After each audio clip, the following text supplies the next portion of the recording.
I might drink too much, Sheri, but you are such a nag. You come from a broken home. You don't know what a healthy relationship looks like. Your dad was an alcoholic. I think you're the one with the alcohol problem. I'm embarrassed to say, back as a drinker, I said all of those things. How did that make you feel? I think that it was different levels of anger and frustration and disappointment, like depending on where we were in the cycle. Like sometimes if I was feeling really low, I would take that very personal. If I was feeling confident, I could shrug it off. I could say, yeah, I came from a broken home. My mom left my alcoholic father because he was abusive to do a good thing for my sister and I, to remove us from a situation. You know, like, so that, Yeah, your mom's the hero of the story, not yeah, someone to be you disparaged know, by a drunk like me. but then, like, I think that it just really depended on the situation, like I said, and how I was feeling or how much it got spoken to me. What are some other things that you said? Like, just, and like the broken home, I did feel slightly embarrassed, but I don't even know why I felt embarrassed. There's so many people that come from a divorced parents, and I think that the reason I probably felt embarrassed about that is because my mom then remarried when I was in high school, um, and it didn't last as long as she, would have liked. And I think that's when you would say that would make me kind of take a pause. Like, yeah, my mom had a lot of shit going on, so maybe she wasn't the best, influence on what a healthy relationship looked like. So that's when I feel like it would Yeah, hurt the she was most. just trying to get by. Yeah, And I would warp that and use that against you. yeah. So manipulative. I think your reaction, would it also, is it fair to say, not only did it depend on how you were feeling about yourself, but also what my transgression was in the first part of that Oh yeah, sentence? The yeah. I might drink too much. Like, was I might drink too much, meaning, I had more beers than you would like to see, and I fell asleep while we were watching a movie, and the next day you were just kind of disgusted with me, versus if I had. I don't know. If we had been at a neighborhood party and I'd insisted on driving home and putting you in danger, I think that's a different level of. Yeah. So sometimes my nasty manipulative statements, I think, would hit. And listen, it wasn't premeditated. It isn't like I sat back and I said, let's see how I can hurt Sheri. That's not how any of this works in high functioning alcoholism.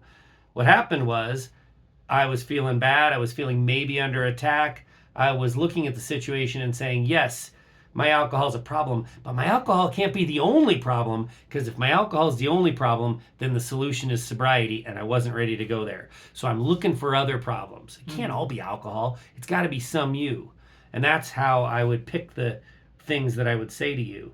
But I think not only how you're feeling about yourself in general, but how bad my transgression would be Oh yeah. would I mean, impact what your response would be. yeah, the scenario and the setting, or the, why these were comments that were coming out, certainly were played into how much I took the high road or the low road there. And it also, like, my self esteem would also, and your transgressions and the whole situation would also vary depending on, how I was feeling with how I would react some with those comments. Like sometimes, like I said, I could just like brush them off, and sometimes I could really like take them to heart and like, fret and worry and feel self-loathing. Also, I could become very contradictory and start attacking you, and argue with you about this too. Yeah, I mean, the fact is that abusive drinking changes both people in that abusive drinking relationship. It certainly changed me, and I don't think that needs a lot of explanation, but it changed you too. Mm-hmm. If I was to say, I might drink too much, but you're acting bitchy, there might be fact in that. You might be, in fact, acting bitchy, whatever the Oh, yeah. dictionary definition of bitchy is. But it's not your fault.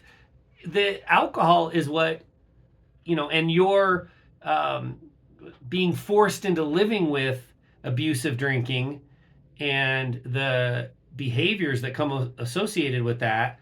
That's what changed you. I mean, you were in nervous system activation all the time, right? Because you never knew what you were going to get. Mm-hmm. So fight, flight, fawn, and freeze. You did all of those 4 things at different times. And so you're constantly walking on eggshells and up here trying to decide how you're going to react and how you're going to manage me in different situations. And so the idea that you might be a little irritable, aka you might turn bitchy, I mean, the fact that you didn't chop my head off with an axe. Yeah, I was going to say, that's the surprising just part. Make it real clear to everyone. I do not hold back verbally a lot. No, you don't. I mean, like I say, it's real hard sometimes. It's real hard. But I often was in the fight version of that. Was your that. nervous system that activation? That was the go-to, or the flight. Like that's kind of where I started going later, because I had tried to leave arguments after there was some fight, and then I'm like, this isn't worth it, and I would try to leave arguments, and you would kind of circle back around and try to find me and want to work on it. So then, like a lot of the time during the daytime on the weekends, or if you were home for some reason, like in an afternoon with the kids and I wasn't working, I would leave.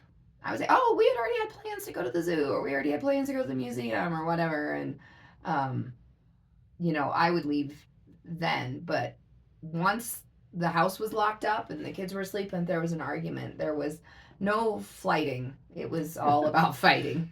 Did you beat yourself up at all about your reaction? Like, we know now alcohol changed you. Whether you were flighting or freezing, meaning just ignoring what I was saying and trying to move on with your life and stay away from me, or I guess that's partially flight, whatever. Mm-hmm. Or you were, loading up the weapons and coming at me, Mm-hmm. figuratively, of course. Regardless of which of those reactions, did you ever beat yourself up for taking the reaction that you did? Yeah, because I thought, God, why can't I keep it under control? I mean, I just grew up with even though my parents were divorced, my mom and my dad, we still had shared custody. There was arguments. She was more of a fighter. My sister was a little bit more of a fighter in her relationships. So after a while, I did work on trying to just freeze, and that was the withdrawal and a detachment. But yeah, I would beat myself up because I'm like, how can this guy get under my skin so fucking much? How does he not see how wrong he is? It's one of the superpowers of alcohol, really. Sheri, I might drink too much, but you don't know how to have fun. You don't like to be around me very much. You're not attracted to me, Sheri. It's always about sex. If you'd like to hear more of our opinionated ramblings, check out the Untoxicated podcast. And if you're more of the reading type, go to soberandunashamed.com. If you're picking up what we're laying down, please check out shoutsobriety.org or echoesofrecovery.org. We get what you're going through. You've got this, and we've got you.